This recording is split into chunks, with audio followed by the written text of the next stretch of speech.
Mr. Harley, no. Mr. Commissioner Harris. Flag salute, please. Yes. Yeah, please.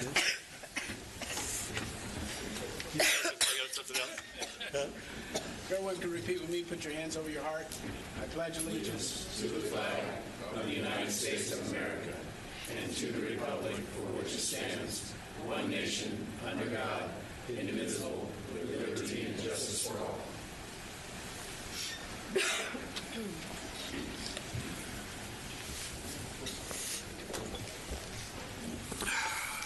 Presentations. I have, Yes, Chairman Little. Today we have the folks from the Tarzana Treatment Center, and just want to update on the social host ordinance, and then to talk about a possible relationship with that towards cannabis. Folks.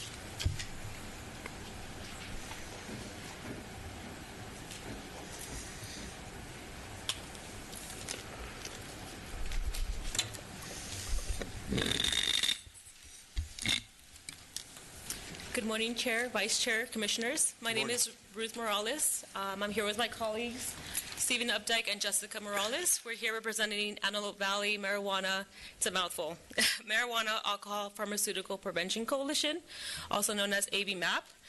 We do policy implementation around alcohol and other drugs, reducing access and availability for youth. So we do policy implementation and education throughout our community. Today I'm here to talk about the current social host ordinance that is in place and looking into amending it by adding cannabis and other substances. The social host ordinance was passed in 2015. For those who don't know, the social host ordinance is an ordinance that holds anybody accountable that provides a space where underage drinking takes place. It's a non-commercial. It holds non-commercial individuals responsible for, again, providing a location. With that being said, we're looking into adding the cannabis piece now, knowing that Prop 64 has passed and cannabis use is legal for anybody over 21. It's not legal for youth, so that's why we were looking into amending the current social host ordinance. Just giving a little bit of backstory or data collected through the California Healthy Kids Survey that was conducted through the Antelope Valley Union High School District in 2016 and 17, which kind of talks on usage, harm, association to use, and accessibility. 2016-17, 27% of 11th graders do not believe there is any harm associated with smoking marijuana occasionally.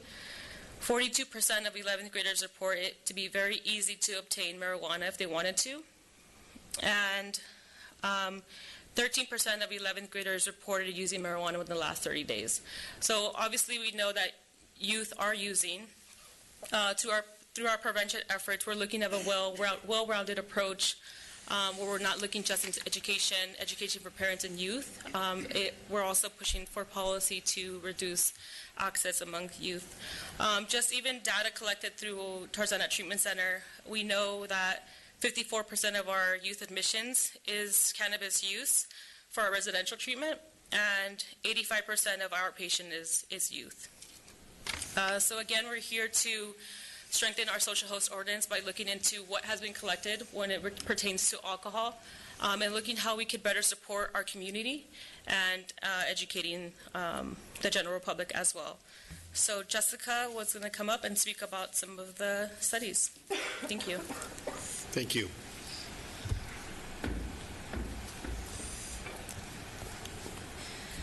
The most recent example is the LA County Board of Supervisors voting to permanently enforce a social host ordinance holding parents responsible for parties with underage drinking or marijuana smoking in unincorporated areas of Palos Verdes Peninsula. A pilot ordinance has been in place for approximately a year and includes Academy Hills, Westfield, and the estates. Sheriffs has shared with the board that the law has been an effective deterrent. In June 2017, Marin County Board of Supervisors amended an ordinance to include prohibiting gatherings where alcohol, controlled substances, and marijuana is served to, ingested by, or in possession of underage persons. If someone is found in violation of the social host ordinance, underage persons under 21, the first violation will result in a citation with the mandatory participation and graduation from restorative justice program. Those 21 or older result in a citation of $750 fine plus 6 hours of attendance in a restorative justice program. If a public safety officer determines that there is a threat to public peace, health, safety, or general welfare, then a public safety officer can give the person responsible for a violation a second violation on the same date or a later date that results in that person's liability for the cost of providing public space, providing public safety, services, fire, ambulance, sheriff, or other emergency responders.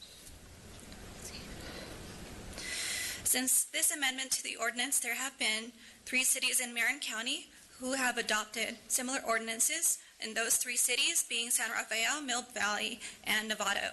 And City of San Rafael mirrors the Marin County Board of Supervisors ordinance. An additional case study in Ventura County ordinances that were passed in 2006 and 2007, social host ordinances, that these do not include marijuana or other substances, but they apply countywide, and fines and enforcement vary. Law enforcement in Ventura County has been able to issue social host ordinance citations more efficiently, and the number of underage drinking parties with 50 or more guests have decreased in the county since the ordinance was adopted in 2007.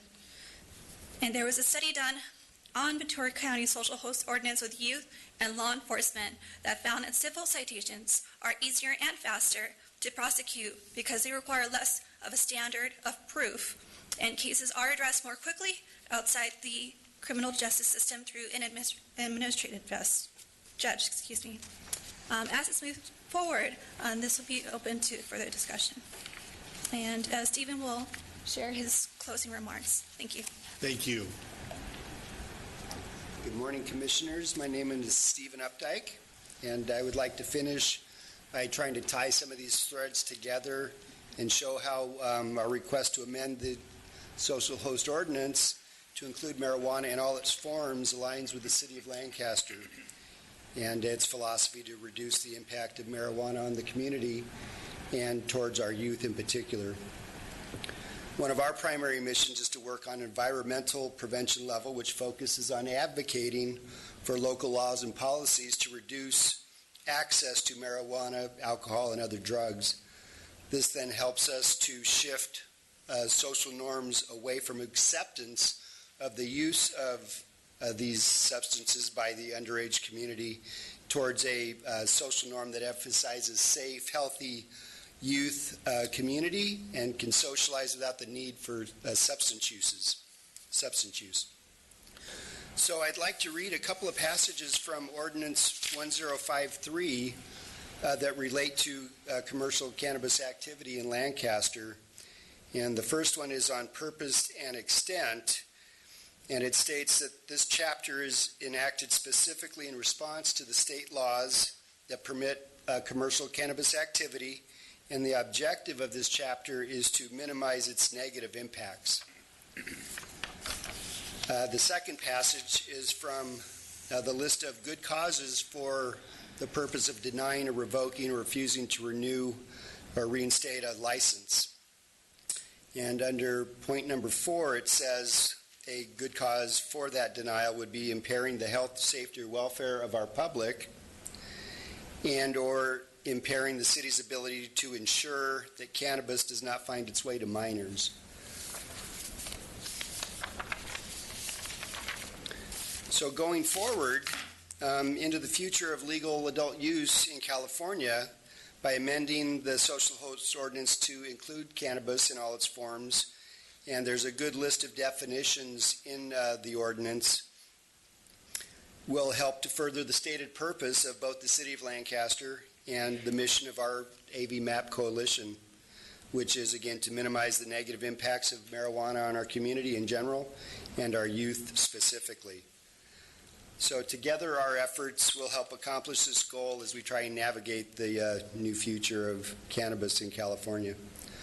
So these efforts are also supported by Assemblyman Tom Lackey, and who is represented here by his field representative, Brian Aguiano.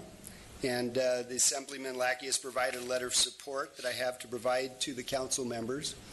And I'd like to pass to Brian for some closing remarks.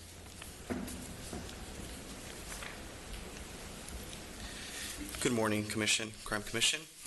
I'm here today on behalf of Assemblyman Tom Lackey with a letter of support to Tarzana Treatment Center and Antelope Valley Marijuana, Alcohol, and Pharmaceutical Prevention's Coalition's petition to review the potential implementation of language to include cannabis, cannabis-infused, and cannabis derivative products as it may apply to the City of Lancaster's Ordinance number 1004, 9.22. So these are the words from Assemblyman Tom Lackey.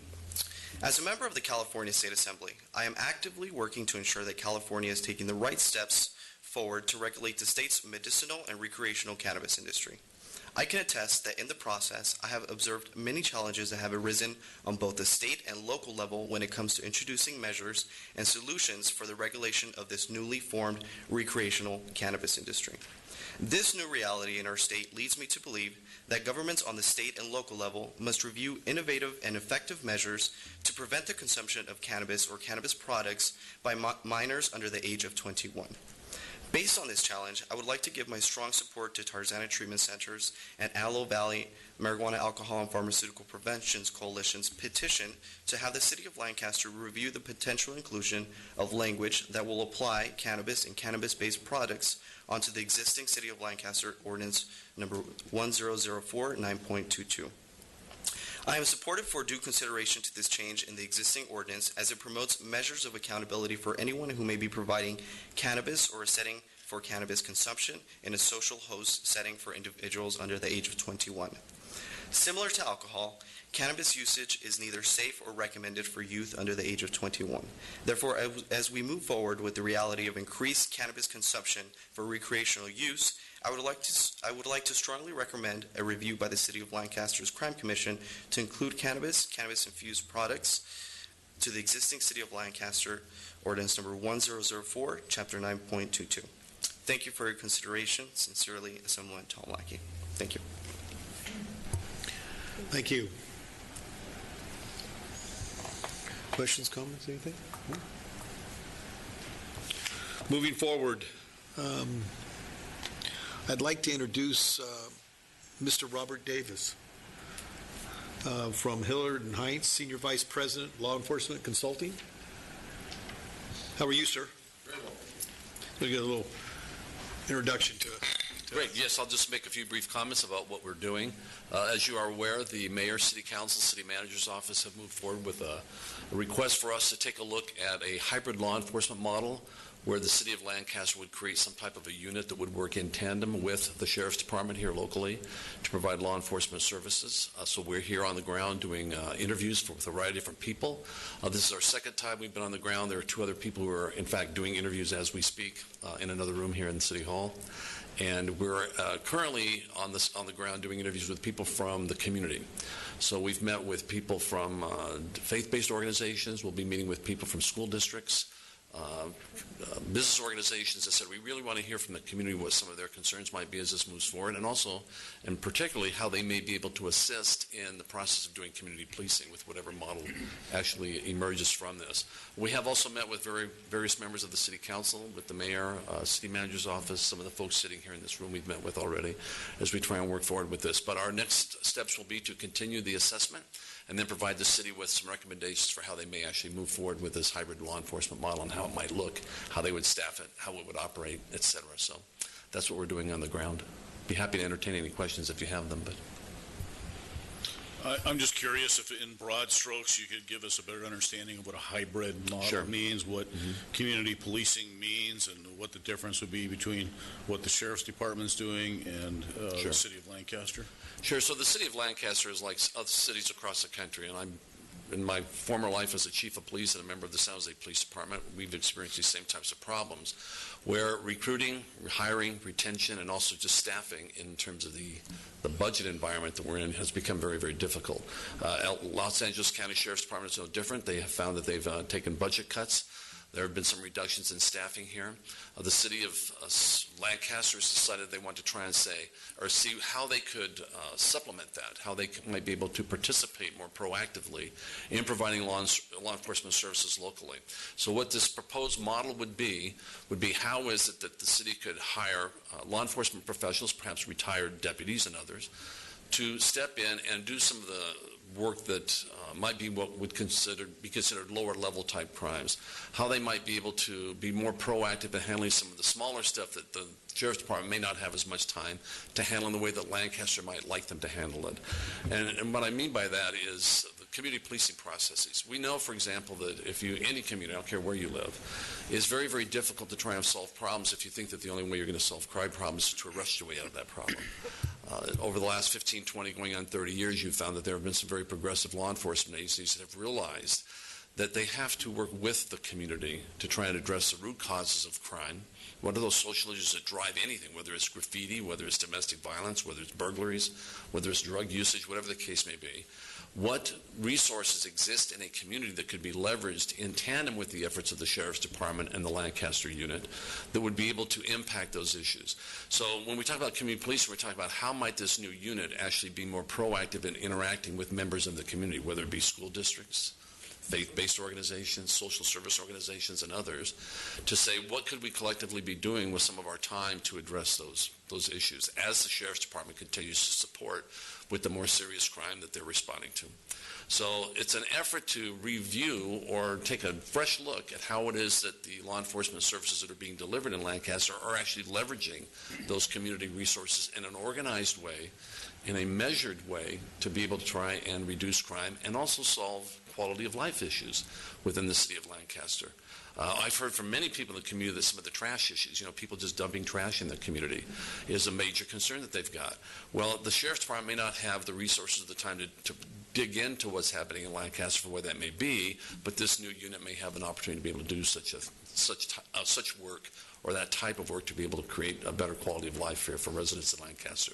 So a very, very broad topic. I'll try to narrow it down in just a couple of minutes, but hopefully that's answered your question somewhat. Yeah, it did, and I understand that you're actually in the process of defining some of these roles, so it'd be premature to say what they are, but yeah, in broad strokes, I appreciate that. Yes, I will tell you this also, and I've shared this with many people with whom we've spoken already. I've been probably in 40 to 50 cities in the last 7 years. I'm talking major cities across the country. We've been in Baltimore, Seattle, Denver, San Francisco, Miami, smaller cities as well, as small as Calexico, California. But I have to tell you, I have been impressed with the people that we have met in Lancaster. What you're trying to do here, what you're suggesting or promoting here in terms of this hybrid model is very, very promising. From my perspective, you're breaking new ground here, and it may very well be that to the extent that this is successful, and there's no reason I see why it couldn't be, that you'll be breaking ground for some other cities that are trying to do the same thing in terms of improving the way that the city can be proactively involved in a contract city such as this, working in tandem with whoever's providing your law enforcement services to really beef that up and strengthen it and make sure that they're doing everything they can to provide great law enforcement. So I think you're actually on the cutting edge. So my hat goes off to you for doing this, and it's exciting for us to try and be involved in that process. I look forward to hearing more when you're closer to concluding your study, and it sounds pretty exciting, so I wish you the best of luck. Thank you very much. Any questions? We had a long conversation, and one of the analogies that I think comes into play, for example, in the emergency department, we have board-certified ER doctors, we have nurse practitioners, we have scribes. So we've, with division of labor, in other words, the scribes enter a lot of the data into the computer that needs to be in the medical record, freeing up the physicians to spend time at the bedside. Nurse practitioners can see low acuity patients, and if somebody appears to be more complex, they can call one of the ER doctors to come and see the patient. Similarly, I'm sure there's all kinds of things that deputies are now being asked to do that probably could be done by somebody else much more effectively without having to go through the training and experience that a lot of the deputies have, and their time could then be freed up to do police work. So that was sort of the analogy that we used for the emergency department. And just as one example, and the beauty of this is, we're proposing perhaps, and one of the options is that you actually use retired deputies to bring those same skill sets. I mean, it's a highly skilled profession. They could be bringing those in, but freeing up the currently employed deputies that are responding through contract here in Lancaster to things such as going to a Walmart to handle a petty theft report.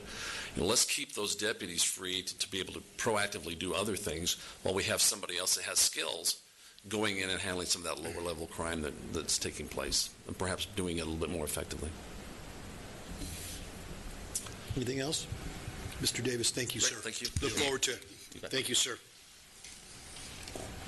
Might I add something, Chairman Little? Absolutely. This has been some of the work as a result of where the direction the city's going here is something that's been happening for a period of time now with the support of this commission as well as the council. So if you look at the things we've done with misdemeanors, working with the district attorney's office with just petty thefts and parties is initially, and the expansion of things that are coming with this administrative citation process, the hiring of retired deputies as consultants already taking place, dealing with issues with homeless issues, and then now reaching into maybe pre-filing diversion. But these are all precursors to this model that the city's been working on for some time developing. So this just didn't come out of the blue. This is something we've been discussing for some time, and with the support of the commission and the council, these things have moved forward through a process through our municipal code that already exists.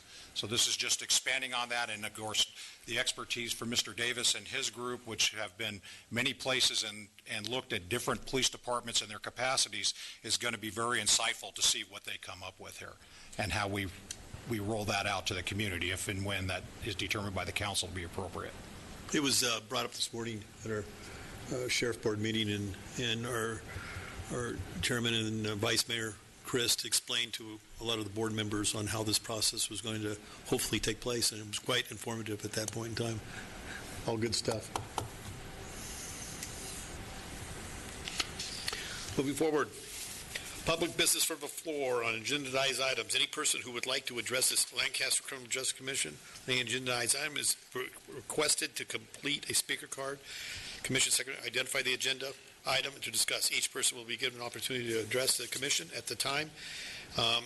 Speaker cards are available in the rear. Please come to the front and turn it in. You'll have 3 minutes to address the commission.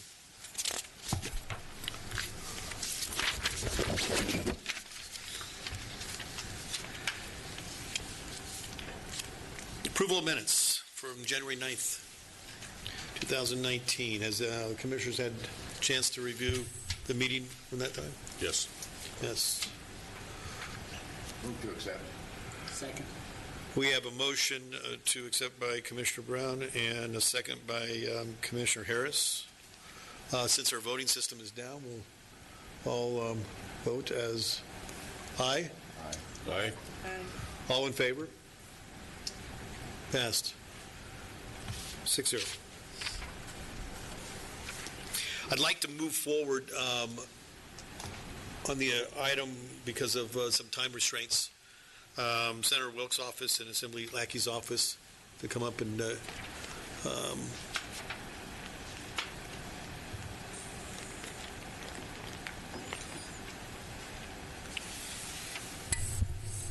I understand there's some for today, so.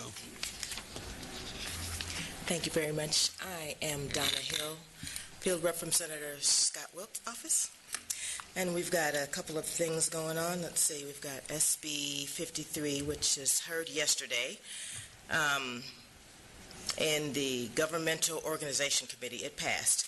So the bill amends the Bagley-Keehan Open Meeting Act to strengthen transparency in agencies and stop agencies like California High-Speed Rail Authority from taking advantage of a loophole that allows them to hold closed-door meetings without public involvement. Another bill that the senator authored was SB 219, Foster Youth Activities Grant Pilot Program, to provide extracurricular and enrichment activities to foster youth. The program will provide up to $500 in enrichment activities, activity grants, to California foster youth, enabling their participation in activities that might otherwise be financially out of reach. There's also SB 409, unlawful dumping reform, helps put an end to the devastating impact that unlawful dumping has had on the environment and the health of our communities by reforming the unlawful dumping statute to address situations in which landowners permit truck owners/operators to unlawfully dump waste matter on their land. I think something came out this morning regarding Governor Gavin Newsom putting a moratorium on the death penalty in California, sparing the lives of more than 700 death row inmates. I don't have an update on this. The senator is planning a press conference today at 10 a.m., so we'll have more information on that as he gives it. And we've got a number of events coming up. March, we're doing a series of mobile district offices in the rural communities. So the next one is March 23rd in Leona Valley. We've got March 30th in Quartz Hills, April 6th in the Lakes Community Center, April 4th in May 4th in Pear Blossom, May 15th in Antelope Acres. Here we go. We've also got an Elevate Minority Business event coming up March 29th at Antelope Valley College. We've got an Age Well Drive Smart event coming up May 31st at Living Faith Cathedral. And going way forward, we've got Women's Veterans Recognition November 11th. That's all I've got. Any questions? Thank you. Thank you, Mr. Thank you very much. Mrs. Wilk.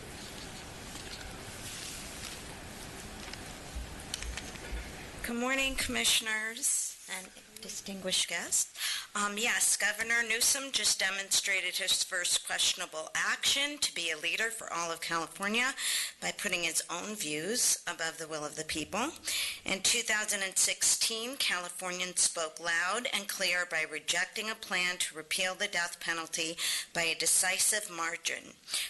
Prop 62, 53% support of Californians support the death penalty. So, I just got this information today, so please bear with me. What Governor Newsom is doing is unconstitutional. Prop 66 requires the state to retain the ability to carry out capital punishment. Death row inmates are not ordinary criminals. They're kidnappers, cop killers, rapists who murder their victims. As you know, Assemblyman Lackey is the co-chair of Public Safety, and today at 10:30 he will be giving a press conference to talk about this. As of 2016, California death row inmates include killers of over 1,000 murder victims, 226 children, 43 peace officers, 294 victims who were raped or tortured before being killed. The standard of beyond a reasonable doubt is the highest burden of proof in the American legal system. Capital punishment, it's a very serious thing, and we need to make sure we get it right. If there's even the slightest indication that a person has been wrongfully convicted, that case should be re-examined thoroughly. The governor has the authority to commute the sentence of every person on death row. He won't do it because the Supreme Court would evaluate each one on its merit, and many of his decisions would most likely be overturned. So obviously, Assemblyman Lackey is not happy about this latest act by the governor, and he will be speaking today about it, so you can hear more about it next time we come, or if you have any questions, you can email me. On some of the things that he has been doing in Sacramento, Gabriel's Law, which I've told you about in past months, it will require each county by January 2030 to establish an electronic database to reflect a real-time information sharing system that allows rapid and secure transmission and receipt of mandated cross-reports, ensuring that the proper agencies receive the report strictly to be used for the purposes of investigating allegations of child abuse and neglect. Also, the Assemblyman has a new bill, which is a child support evader law, and it will create a website that provides information on parents who avoid paying child support if they are $5,000 behind. This mechanism will aid in making sure parents who are ordered to pay child support do so. Also, unannounced visits. This is another bill that he is bringing forward. It will require the DCFS workers to show up unannounced when interviewing a child suspect of abuse if the alleged abuser lives in the child's primary residence. A couple of things on cannabis. I know our Vice Mayor asked us to get information to the CHP about driving under the influence of drugs. The Assemblyman has a bill, AB 127, which would allow research on cannabis-impaired driving to be conducted on California Highway Patrol premises. The research collected will be used to help generate data for standardization, which will help keep our roads and communities safe. This is an urgency bill, and it will take effect immediately if it is signed by the governor.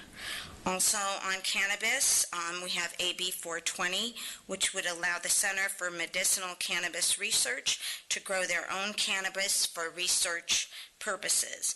The bill will also allow the CMCR researchers to expand their scope of study to effectively perform research on the health effects of cannabis. And lastly, we have a lot more, but to share with you guys, AB 461, which is the vehicle registration bill. This will require the DMV to allow working individuals to pay their vehicle registration fee in monthly installments.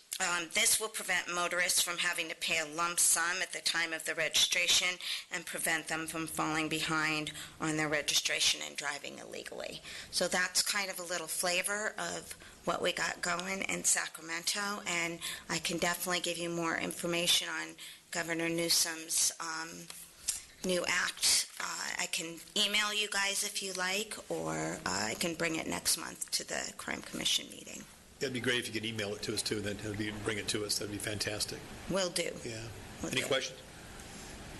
Thank you. Thank you. Thank you so much.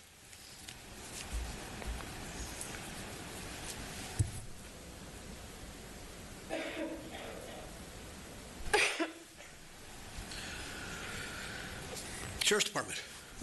Hey.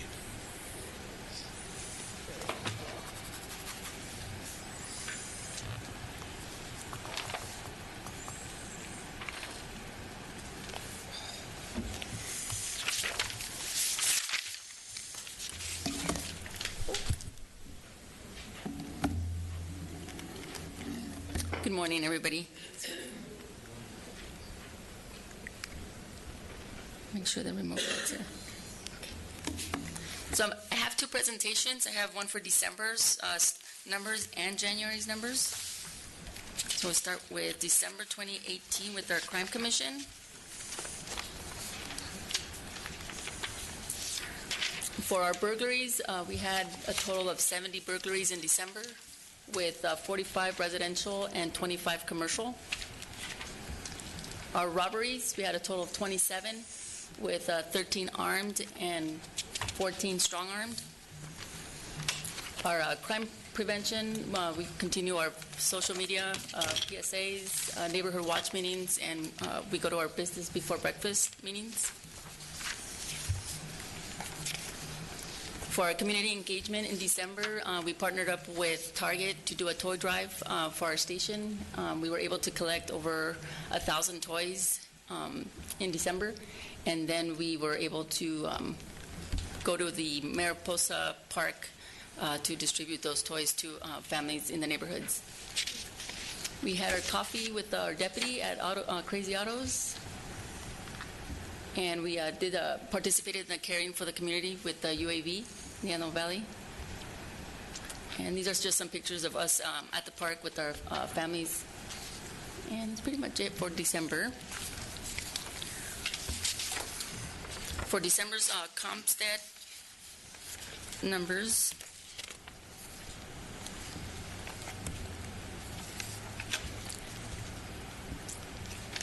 so for our homicides, we had 1.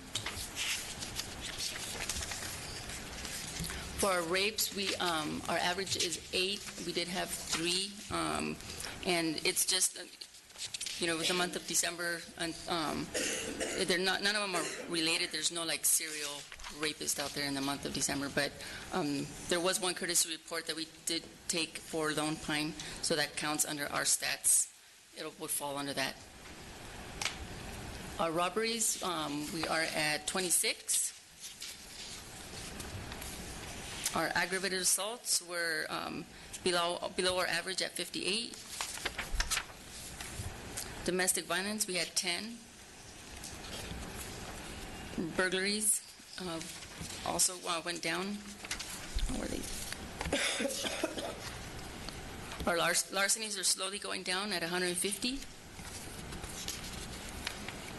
Our grand thefts are below our average to 50.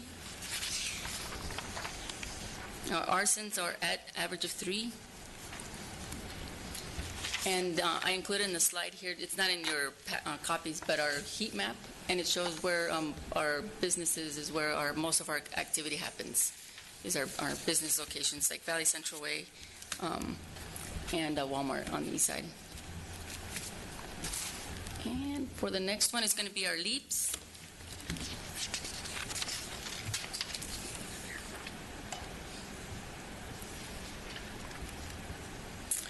So in December for our leaps, we had formally logged 8 service calls supporting tactical support operations. Leaps was dispatched 17 times, totaling 4.7 hours, and was airborne, providing strategical surveillance for 301.4 hours. Provided airborne observation and arrest support to arrest 1 suspect, additional support of Lancaster patrol deputies, and detective includes the surveillance of specific targeted locations. Detectives are able to obtain aerial imagery and data in the evidence of gathering stages of property crimes and crimes against persons investigations. LASD sworn are utilized as LEAPs. Ground system operators and operations are able to easily search for and obtain recorded video from the LEAPs system to aid in criminal prosecutions. We had 1 arrest, 3 fights, 2 burglaries, 1 traffic stop, 3 other offensive suspicious circumstances, and we did get 1 person with a gun.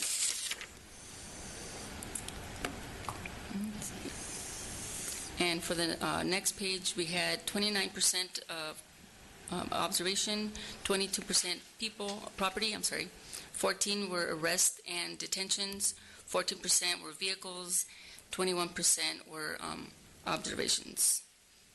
And so that's for December numbers. Any questions on December's? If not, I'll move on to January.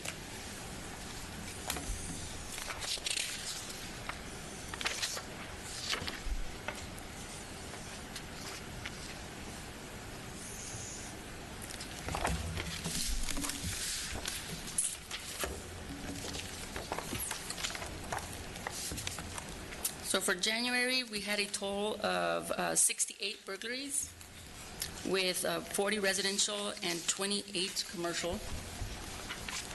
And then on our robberies, I believe the copies that you have say 21 total robberies, but I corrected it this morning. It should be 31 total robberies with 10 armed and 21 strong-armed.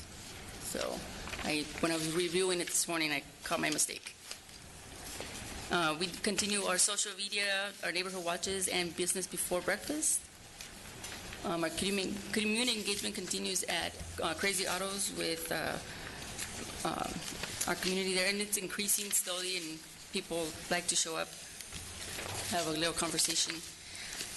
We did a station tour with homeschooled students. They come to our station, and we show them around our station. We went to Valley View Elementary School. Deputy Hardison talked to the kids about stranger danger and safety. We joined the Sunday Justice, and we went to Monte Vista Elementary. The kids there, the school was having their hashtag kindness matters. So our deputies were out there supporting the teachers with their program.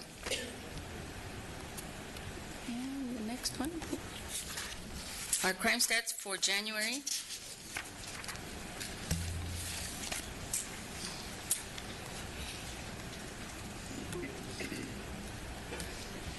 So for January, we did have that one homicide that was on the news over at Jack in the Box, and they did arrest that male suspect, so he is in custody. Our rapes are down to 4. Robberies are up just slightly at 31. Our aggravated assaults are at our average, 67. Domestic violence, we're down to 8. Burglaries at 68. Larcenies, we're just above our average, about 5, more than our average, so about 193. And our grand thefts are, we had 61 vehicles stolen. And for arsons, we had 6 in the month of January. And once again, that's our heat map for our hotspots in our area for Lancaster. Any questions? I'm going to go on to the leaps.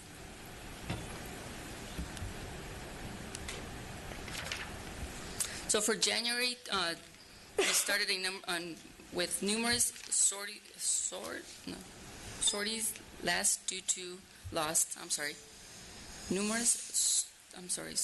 Is that stories or sorties? Is it sorties?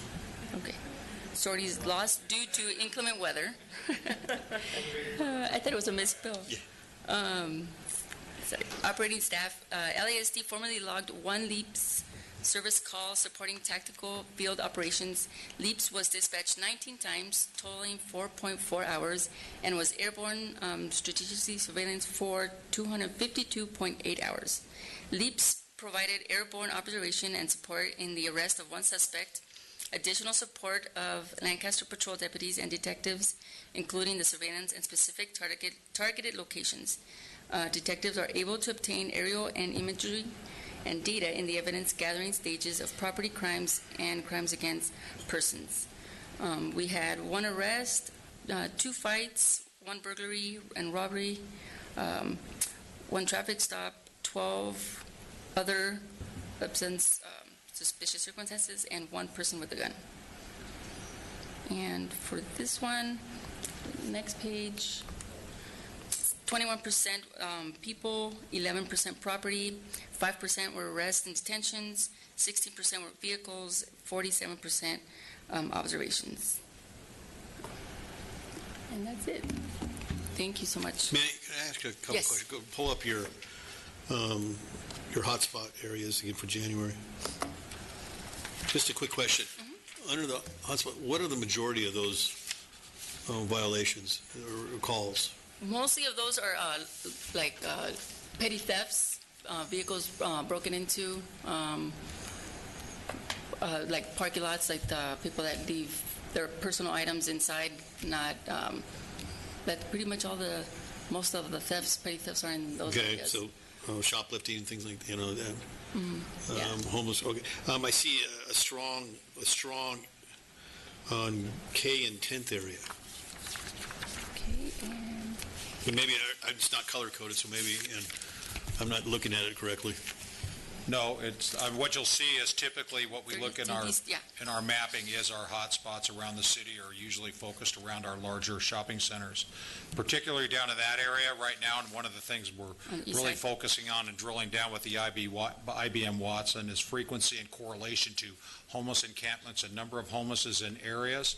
Okay, a lot of those things you'll see are bicycle thefts or exactly what Yenny just talked about, where people leave things exposed in their vehicle that makes an attraction for it.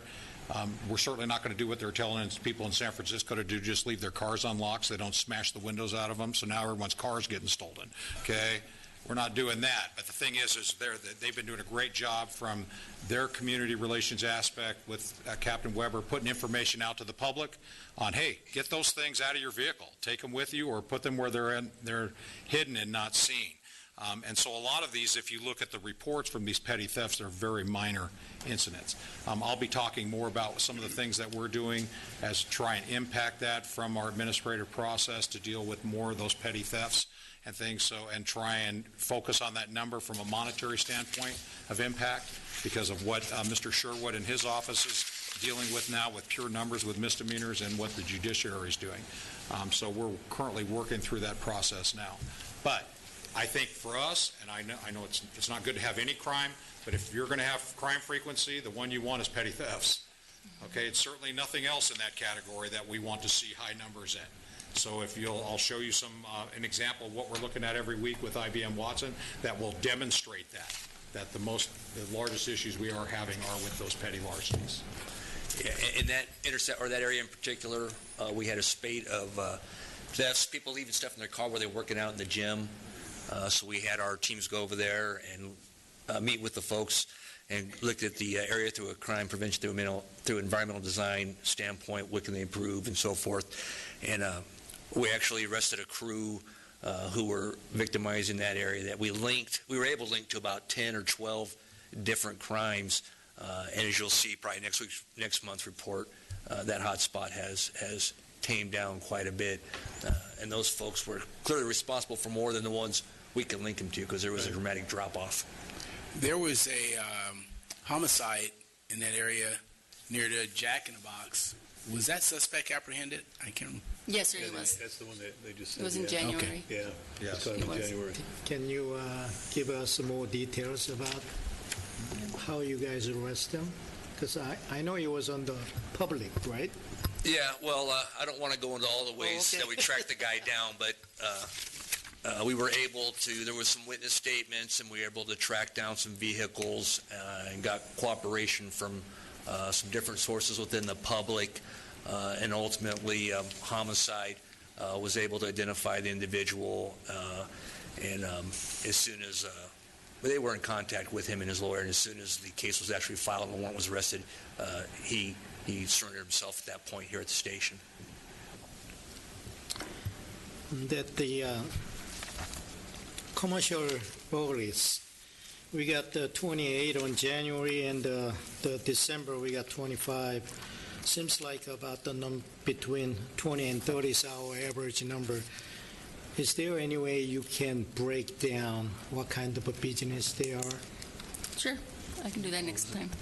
Yeah, we could bring forward what's the popular item there, but that's, Todd is going to put numbers out next month, but right now, comparably where we were at the same time last year, we're looking pretty darn good right now where we ended up the year and based on some movement of resources and some focus. But burglaries are down, okay, as of right now, coming into this next cycle that you'll see on next month's report. But as they look at it daily, okay, and as things we're looking at consistently, those things are being targeted and impacted. Something recently we came up with, too, is at every homeless encampment, we find, 100 bike frames. Okay, so we're sending out a notification. Jocelyn's going to be sending a letter out to the recycling yards. Hey, if you're seeing a bunch of bike parts show up, they don't bring the frames because they're serialized, but every other part on the bicycle is recyclable. So we're going to reach out in collaboration with those recycling centers and try and get a handle on that issue as well. So those were some of the things we're just from a preventative standpoint, and as Mr. Davis talked about, working in partnership with our community and our businesses is to try and get in that more proactive preventative mode. If they discourage the behavior and they won't give money for it, there's no incentive to steal bikes and bring the parts there. that type of thing. Yeah. Looking at burglaries right now, year-to-date preliminary numbers were down about 30% in the city. Excellent. It's interesting you should mention that because we had a criminal justice meeting this morning, and as I was leaving the sheriff's station, there's a bicycle frame chained to the rack, and the tires were missing, and I was wondering whether they were stolen or whether people are taking their tires with them to eliminate them being stolen. Well, I'll have some photos here for you shortly, and you'll see some of the numbers of those things. But, it's anything that's potentially a way to get money, they're going to grab it. And so bicycles are an easy target because, we don't register those serial numbers, okay? And 90% of the time, the people themselves don't keep track of them, so they don't have them somewhere. So it's almost a situation where you take a report that really you have no kind of follow-up information to work, but they turn up there, and if they're easily stolen, then that's an easy way to go and get money. So that's the attraction. So we got to take away the attractive nuisance issue of it. Okay, but now sometimes people just take the wheels off because they don't want someone to steal them. Yeah. Okay, so if you go to any college campus these days, that's what you're going to see. You're going to see bicycle frames with the handlebar, everything else, but sometimes even the seat's gone. They'll take the seat and the wheels and tires off the bicycle so it doesn't get stolen. Are recycling centers following in suit? It's kind of are they aware of to be on the lookout, or are we actually just had this conversation a couple of days ago, so the letter will be going out by early next week. I would hope that they will be cooperative and supportive of it. I think the good actors will work, in conjunction with us to try to mitigate the problem. But we've had the same issue before and collaboratively worked with them as it related to brass and copper parts and irrigation systems and wire stripping, those type of things. This is just another thing that we need to address that has come to light in big numbers. Well, I'm aware that if you were to take something to a pawn shop, then the owner is required to get an identification from you at the sign. Is there something similar recycling yards or not? Something we're going to include in the letter is that, they can certainly pay somebody for those items if that person can provide a receipt or some sort of proof of purchase, some documentation that establishes that they are the lawful owner of that merchandise. Then, like with anything else, they could certainly do it. But I think the vast majority is not that, and so we're hoping to just address that. But does that sort of regulation exist for their industry or not? I'm not aware of that, no. We're just sort of hoping to garner their voluntary cooperation. Or something else is coming down the pike. Well, or something else. If this is something that the commission believes is a way to address that, as Commissioner Fuller just brought up, then let's certainly explore that. Yeah. Okay, and make a recommendation based on what you determine to be appropriate. Any other questions? Jen, you good? Thank you. Thank you. Thank you so much. California Highway Patrol. Good morning, Commissioners. How are you, sir? Lieutenant Castro, I'm in here today for Captain Bronier. Just got a few stats for you. Year to date, basically from the first 2 months of this quarter, we had a 47% reduction in the number of injury collisions we've had compared to last year, a 12% reduction in the number of just property damage only collisions, and to date, we've had 45 DUI arrests. And the final stat is, as far as fatalities, as of today, we have a total of 7 fatalities in our jurisdiction, compared to first quarter of 2018 when we only had 6. So we are up slightly on that. That's all I have. Thank you. Any questions? Questions? No. Thank you. District Attorney. Good morning. Good morning, sir. For January felony filings, we had 97, down from 137, or excuse me, in February we had 97, down from 137 in January. That's pretty much in line with historical numbers. Anything below 100 is pretty good. Misdemeanors, we were 259, down from 320 in January, so that's good. Couple issues. A couple of the laws we were concerned about are going through the appellate courts right now, so lower courts found them unconstitutional. That's the new murder law that prohibited, stripped away some of the ability to prosecute felony murder and made it retroactive, so we're having to go back and look at a bunch of old murder cases to see whether they qualified.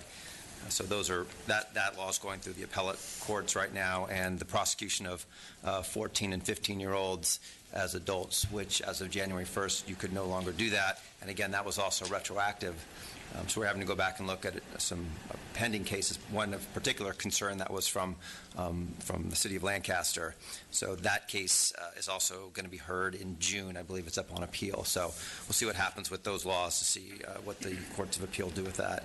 And then I think Lee mentioned it a couple times. I'm trying to expand our pre-filing deferral program. It's focused on misdemeanors, and the idea there is to reduce some of the court congestion, particularly in the misdemeanor courts, which because our court system is so busy here in the Antelope Valley, misdemeanors end up being the overflow courts for a lot of our felony prosecutions. So misdemeanor courts end up handling a lot of felonies. So I'm trying to alleviate some of the congestion by sort of heading off in the past some of these cases before they get into the criminal justice system. We have a really good hearing officer who's a former Burbank police officer who handles that program. So we expanded it a little bit in February, but I think it's going to take probably 3 to 6 months before we get any real indication of whether that's been effective. So that's all I got. Thank you.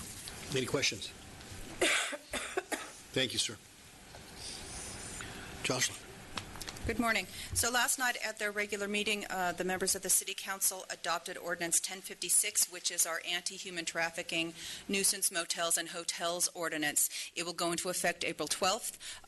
As we have indicated before, we'll make sure that we provide a copy of the ordinance, that handout from the Department of Homeland Security that provided some indications that people in the hospitality industry should look for. I think we provided that to you.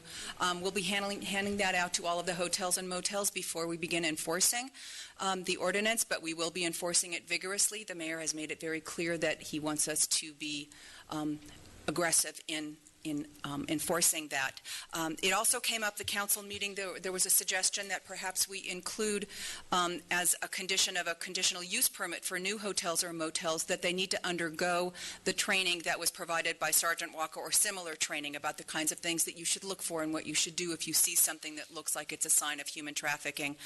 So we're taking that up at the Planning Commission. We've also discussed internally for the existing hotels and motels that aren't subject to a CUP, adding a provision in the business license chapter that would require at renewal every motel and hotel has to provide documentation that their employees and their managers have undergone that training on a regular basis, sort of like the responsible server training for alcohol establishments. So that's sort of what we're looking at there. We're continuing to work on the sidewalk vendor ordinance in a way that protects health and safety, protects our local restaurants, while also, complying with the spirit of the state law. I expect we'll bring that to you sometime in the next probably 3 to 4 months. We're working internally as a group, and then we have some outside consultants to give us a little guidance in that regard as well. And that's all I have for today. Questions? Thanks, Jocelyn. Thank you. Lee. Okay, first I'd like to introduce Craig Husbands. Craig. He's going to be mad at me for this, but Craig is our newest addition to our retired deputy, and he's a retired detective sergeant, actually from our station. Craig is going to be managing this administrative site process, working with Jocelyn and with Christy, and working closely with Mr. Sherwood and our judicial officers to see what thresholds are appropriate for us to manage. He's already been working closely with the station detectives and Captain Weber's group, and so as that develops, we'll be bringing forward some of those ideas that we have, mostly related to those Prop 47 type cases, things that are appropriate for us to keep off Mr. Sherwood's plate, because he's certainly inundated, that is for sure, and that would be more appropriate a resolution to those type of cases. So, Craig, how many years with the Sheriff's Department, Craig? 33. See how happy he is I did this? Right? Hey, does he want to speak? No, he's a pretty humble guy. He's an outstanding law enforcement officer, and we're really happy to have him on board with us. So when we talk about, Mr. Davis talked about the experience of the people that we're bringing to the table as it relates to what we're developing here, that's the type of people we want that are doing that kind of work. So there you go, Craig. That's the biggest compliment you ever got from me. Yes, it is. 40 years. Okay? Thank you, Craig. Thank you. He's Craig. excellent. Thank These you. guys all make me look good, which in turn makes us actually look like we know what we're doing, right? So it's a very good thing, and we're very excited about it. Okay, on the other side of things, can you bring up the IBM Watson, Luke? I just want to give you an example. You've heard us talking about what we're doing with IBM Watson. And I have to tell you, I'm the last data guy, and anyone will tell you that. Katie will even look at me. Don't ask me to do anything on that computer or bring things up for meetings. I have to drag Luke in here from other projects because it's not my thing. But I will tell you, since we've rolled this out and gotten involved in this, it's very interesting to see what information that we can extract from things. So this is just basically a report that we do every week, okay? And it's just a kind of a moment in time to look at some of the things that are driving what the deputies are doing out there as far as their activity. And as we talked about earlier, you can certainly see what's driving our numbers, okay, if you looked at it based on numbers.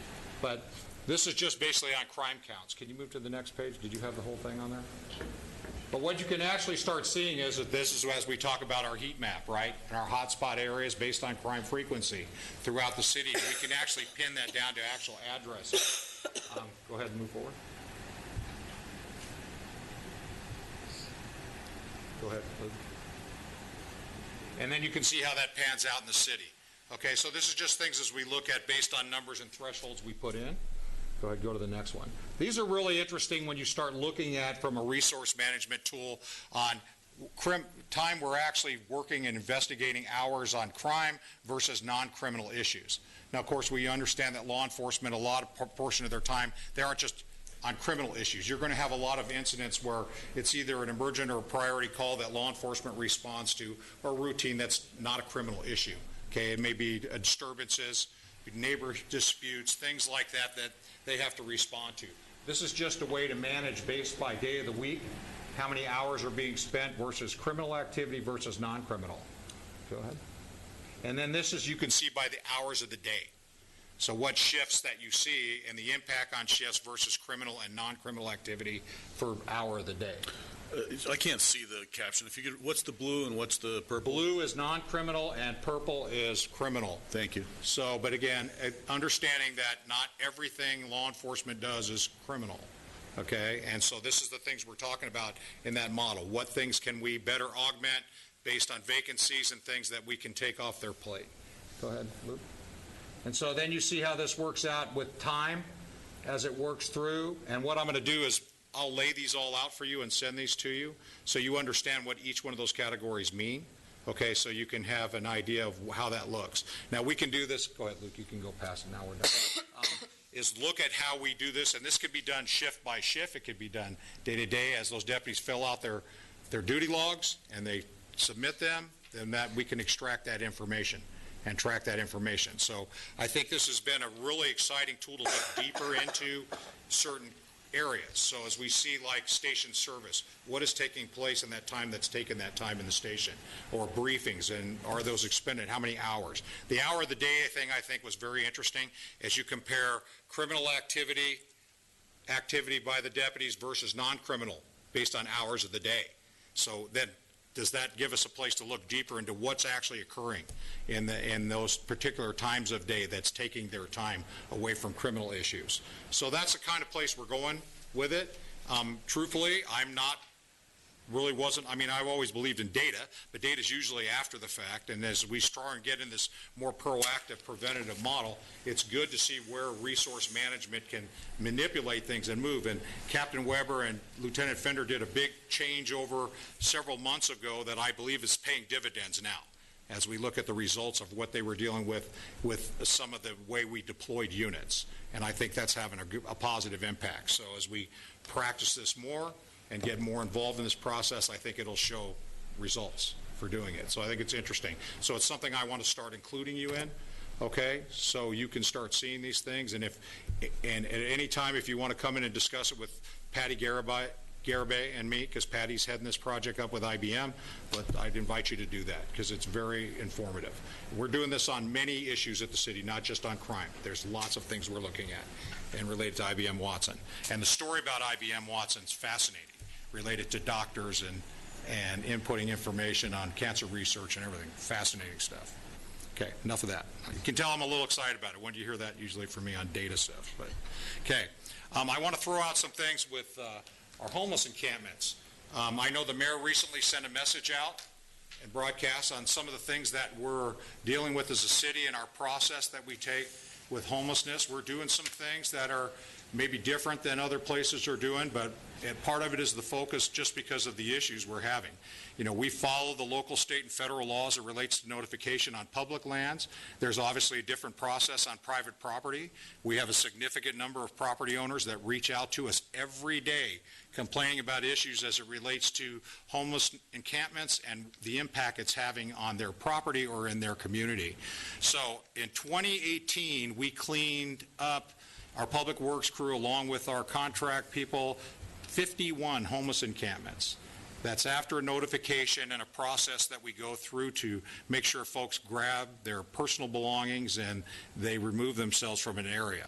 So far in 2019, we're already up to 15 that we've done, and we have numerous notifications out there. But you can see some of those pictures of what the impact has been. And I know a lot of times we get in discussions from folks that come out, from the advocacy people and things about issues as it relates. And there's a humanitarian balance with this as well as the issues and the impact in the community. But there's also a significant number of these people who are on ankle monitoring or on parole or felony probation for violent crimes or sex offenders. There's a number of things we want to work more collaboratively with service providers to not put themselves in harm's way and put themselves in a dangerous situation. And then in all-inclusive, including food service, okay? Some of these remote locations, and based on some of the folks that are out there, it's pretty hazardous things. And not to mention the human waste aspect or narcotics or hypodermic syringes or all those things that are coming into play here. So I want people to clearly understand our council, the vice mayor, the mayor, have sent a very clear message that we're doing our part as a city with Kensington and those things that we're doing to work closely with our advocacy people. At the same time, we have a duty to our community too as well for their health and safety as it relates to this issue. But you can see there's usually some really heavy-duty issues that property owners on especially private property have to deal with significantly after one of these issues. Now, with the work, Russ is back here, Bailey and those guys, they've gotten pretty good at this, the point based on the way we post and the way we notify the people that are there. We actually go beyond the scope of time that's required by the law with that notification, just to give them plenty of time to move on or take the services that are being provided or offered to them. I will tell you it's in the 90 percentile that these folks turn down those services because the majority of these people are addicts. Okay, and if you put them in certain service providers that don't allow for them to continue that addiction, they're not interested in it. At the same time then, we will make contact. But recently, now, typically when these guys are going to these encampments after the date that we've told them the notice that they need to be removed, they're already gone. So now we're more into a cleanup procedure rather than misplacing people. They've already moved on to wherever they've gone. And I believe our numbers are going down. Okay, our number of encampments are going down so far this year. Lee, a couple questions. First, do we know where the majority, not the majority, where a lot of these homeless people, do we know where they come from? Are they local? And the reason I'm asking that question is I look at the type weather we have here, and if I was homeless, it seemed to me I'd want to be in San Diego. I'm having a hard time understanding why there's so many here as opposed to further south. Well, I will say this. There's a certain attraction based on the number of service providers that are in an area, okay? Secondly is the system for access to Metrolink is significant. So I will tell you the majority of these folks are not locals, okay? They're transitory, but they're not just staying here either, okay? They're traveling throughout the county system to obtain services based on an access to a transit system that provides for it. Okay, so most of the folks now that we deal with have an access card for Metrolink that they've received somewhere for 30-day increments. Okay, if you talk to them, they can tell you exactly what line to get on for and what cities to go to for services and service providers. So there's a balance then, again, and this is the struggle. Balance the humanitarian side with the public safety issue aspect of it and public health. And, we can all take a lesson from probably what's going on in San Francisco, even based on a map on their website on where places you probably don't want to walk in their city. Okay? We certainly don't want things to get to that direction. And so I think with Kensington, we'll create opportunity, and hopefully that folks out there will take advantage of that opportunity, and especially in light of the fact that the individuals that are involved in developing that facility are also linked to other housing opportunities beyond that. And so hopefully we can gain folks into a minimum of a transitory situation for housing and then into permanent housing, so we don't have these issues out in the community. Lee, what's the estimated cost factor of cleanup for 2018? I have not done that because I'm almost afraid to. Okay. If I looked at a staff level time, and as far as our public works crews and the number of hours and equipment, it's significant. And if we developed a cost model for that, I can't even imagine what that would look like. But, that was 2 million pounds of debris that were cleaned up in 2018 alone. 2 million pounds. So if you think of that in terms of what a 40 cubic yard dumpster cost, roll off, and how many is that? And that's quite a significant number. So, no, I haven't done that. If you'd like me to, what am I looking at? Oh, there's Randy. Randy can do that. Okay, and let's see if we can come up with something in the ballpark. It would certainly be an estimate, though. Okay, a couple of things that are coming down the road, too, that are, I think, going to be important and to sunshine here with the commission are things what LA County is doing with the probation department, and especially as it relates to juvenile diversion. Okay, and right now there's a movement on place with the county to no longer have LA County probation supervising juvenile diversion. And they want to move that out to community-based organizations to supervise those youth in a diversion aspect. So we have put ourselves in place to be a part of those discussions as they take place here in the Antelope Valley, because we have the most significant impact as it relates to juvenile supervision in our community with the number of placement homes and the impact on our local schools. How that develops and what comes from it, our next meeting's not scheduled till sometime next month, and I will definitely report back to you on the progress of that and at what point do they believe that kickoff is going to take place, where they transition out to those CBOs. Now, for us, we have a large database of community-based organizations that are probably capable, and then we have a number that probably aren't. Okay, so we definitely want to be involved in that vetting process to make sure and determine which locations are the best place for this diversion to take place. Well, actual intervention and diversion will take place. So that's certainly something I will bring to your attention as that develops.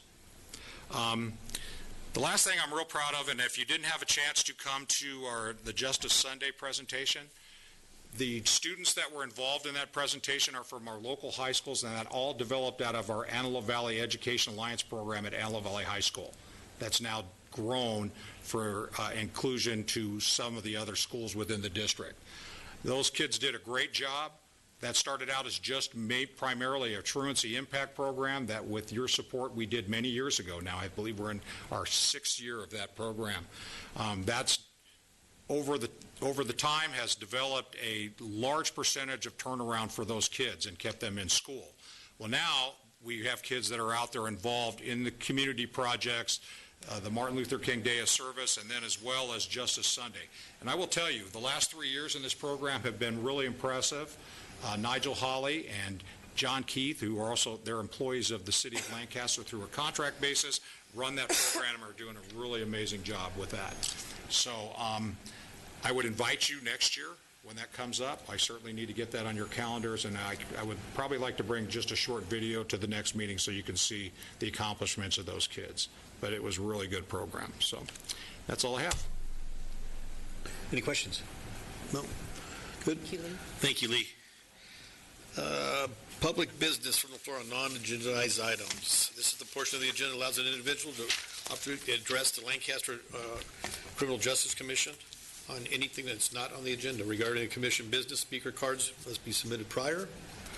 You have 3 minutes. I have 2 speaker cards. Mr. David Paul.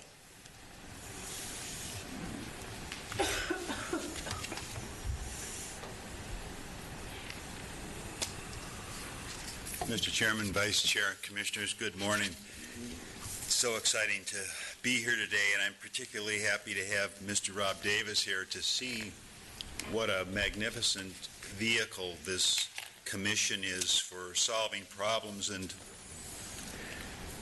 you hear a lot of things, you gather a lot of information, and it's helpful just to know how much hard work is actually going into things. I appreciated the Tarzana group being here. I've sat in on a couple of those meetings, and technically I guess I was a member of the group. My friend Steve there, we met at another think tank thing, and I told him that that's what I named my new dog, and we bonded over that, so I like Steve. You know, some of these things, I have 3 pins that I have. This is my Vietnam era veteran pin. I have my city pin, which I'm proud to wear, and I also have another one. It's from LEAP, not to be confused with our aerial platform. It's the Law Enforcement Against Prohibition, and what it is retired police officers and sheriffs and stuff that came together 15 years ago to say, please stop the war on drugs.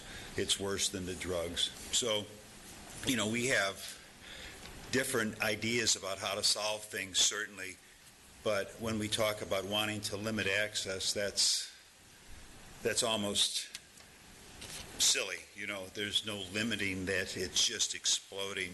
And as a parent, my kids don't engage in any of this activity, but if they did, I would rather have them do it at home. So if you're going to put an ordinance together that forces parents to put their kids out to go do their things elsewhere, there could be some objection to that, some reasonable objection. But, and, you know, one of the things, Mr. Davis, I hope you understand, is our city is very proactive on allowing medicinal growers to grow and harvest the CBD oils, which are non-psychoactive and help in pain relief and things like that. So cannabis oils are going to help this world a lot to get people off the meth, which is the real problem in our valley, and the heroin and all the other stuff. But I don't know if you've seen any other vehicles like this anywhere, but it's just a wonderful structure for everybody to know, be on the same page with what's going on. And with regard to your duty here, you know, I always saw that as sort of a G2 function, and that's what they're doing. They're gathering intelligence and they're putting forth things, but it would be like if Dr. Manning, our friend, was put in the scribe position and he wasn't allowed to operate. So that's why I want to make sure that if we have a dual police force, they have dual arrest power, and that's the hardest thing to match. So, but we're working on it, and it makes me happy, and thank you, and good to see y'all. Thank you, David. Thank you. Mr. Andrew, is it Parry? Perry. I'm sorry.